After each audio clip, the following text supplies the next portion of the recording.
குட்டி ஸ்டோரி. அளவிலும் கம்மி அறிவிலும் கம்மியாக இருக்கிற ஒரு குருவியை பற்றி சொல்கிறேன். வாங்க வீடியோக்குள்ளே போகலாம்.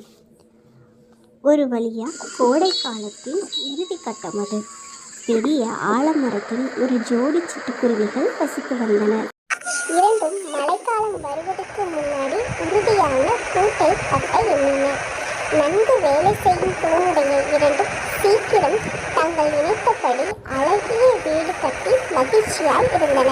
நான் மிகவும் மழை பெய்து கொண்டிருந்தது. அப்போது இந்த கூட்டமைப்பு மரத்திற்கு ஒரு கொரில்லா குரங்கு மழையில் ரொம்ப நனைந்து கொண்டு இருந்தது.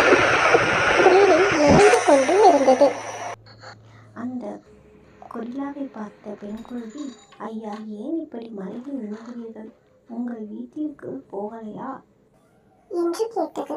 அதற்கு அந்த குரங்கு சொல்லிச்சு, எனக்கு தனியாக வீடு எல்லாம் இல்லை அம்மா. நான் மரத்துக்கு மரம் மாறி மாறி தங்குவேன். இதை கேட்ட அந்த பெண் குருவிக்கு இந்த கொரில்லாவுக்கு மூளையே இல்லை. எதிர்காலத்தில் சேகரிக்க சோதரித்தனப்பட்டு கொரில்லா இப்படி கூறுகிறது என்று கோபப்பட்டது. ஆண் குருவி பெண் குருவியிடம், அமைதியாக இரு, அவரை ஏளனம் செய்வதால் நமக்கு எந்த நல்லதும் நடக்காது.